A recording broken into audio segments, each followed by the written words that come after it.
थंडीच्या दिवसात मार्केटमध्ये जेव्हा गोड असे गाजर यायला सुरुवात होतात तेव्हा सगळ्यांच्याच घरी गाजर हलव्याची रेसिपी बनवली जाते। परंतु आज मी तुमच्यासाठी अशी एक रेसिपी घेऊन आलेली आहे जी लग्नामध्ये आणि हॉटेलमध्ये खाल्ली जाते। तर खूपच अमेझिंग रेसिपी आहे आणि बनवायला एकदम सोपी आहे। तर तोंडामध्ये विरघळली जाणारी ही गाजर हलव्याची रेसिपी तुम्ही नक्की बनवून बघा, तुम्हाला नक्की आवडेल। तर गाजर हलवा बनवण्यासाठी इथे मी एका पॅनमध्ये एक मोठा चमचा तूप घेतलेला आहे आणि याच्यामध्ये आता खिसलेलं गाजर जे आहे ते आपल्याला टाकायचं आहे। तर इथं गाजर जे आहे ते मी मोठंच खिसून घेतलेलं आहे आणि त्याची सालं काढून मी हे गाजर खिसून घेतलेलं आहे। तर आता इथे हे जे गाजर आहे ते सगळं गाजर मी याच्यामध्ये टाकत आहे। तर ही एक ट्रेडिशनल रेसिपी आहे। याच पद्धतीने गाजर हलवा हा बनवला जातो।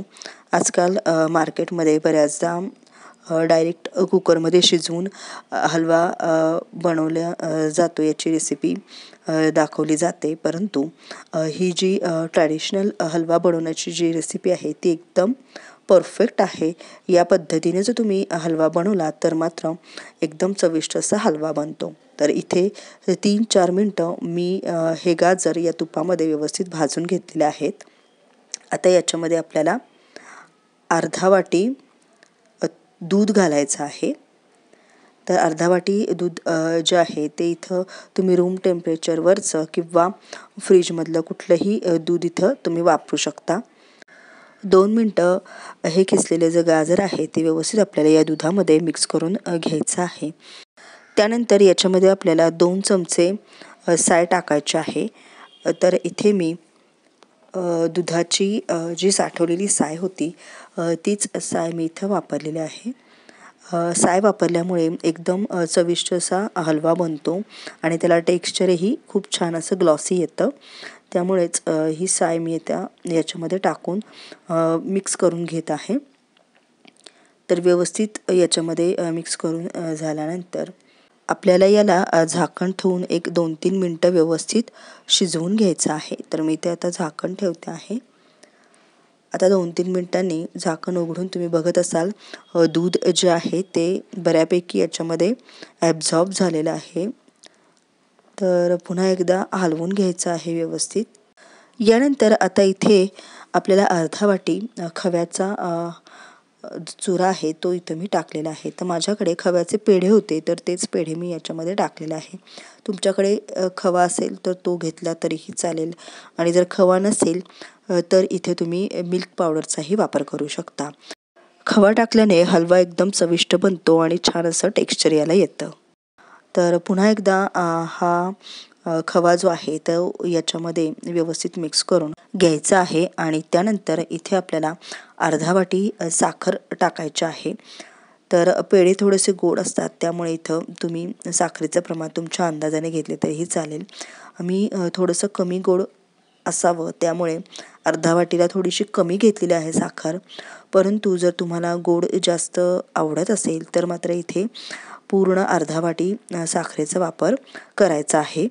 आणि आता साखर ही इथं मेल्ट झालेली आहे आणि हलवाही इथं सुकलेला आहे। आता पुन्हा एकदा याच्यावर झाकण ठेवून अजून एकदा आपल्याला व्यवस्थित याला शिजवून घ्यायचं आहे। तर एक 4 ते 5 मिनिटांनी तुम्ही आता इथं बघत असाल सगळं मॉइश्चर याच्यातलं या गाजरामध्ये ॲब्झॉर्ब झालेला आहे आणि एकदम सुट्टा असा हा गाजर हलवा इथं तयार होत आहे। तर पुन्हा एकदा 2-3 मिनटं व्यवस्थित याला परतून घ्यायचं आहे। आणि आता याच्यामध्ये आपल्याला ड्रायफ्रूट्स टाकायचे आहेत। तर मी इथं चिरलेले बदाम टाकलेले आहेत बारीक चिरून। त्यानंतर वेलची पूड थोडीशी टाकलेली आहे आणि याला सगळ्याला मिक्स करून घ्यायचं आहे। तर लग्नामध्ये जो हलवा बनतो त्याच प्रकारचं टेक्स्चर या हलव्यालाही इथं आलेलं आहे। तर तुम्ही आता बघू शकता मस्त असा ग्लॉसी आणि चविष्ट असा हलवा इथं बनून तयार झालेला आहे। त्यातलं जे मॉइश्चर आहे ते पूर्णपणे ॲब्झॉर्ब झालेला आहे हलव्यामध्ये आणि आता इथे हा हलवा आपल्याला सर्व करण्यासाठी तयार झालेला आहे।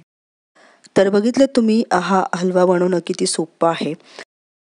आणि जर तुमच्याकडे खवा नसेल तर तुम्ही इथं मिल्क पावडरचाही वापर करू शकता.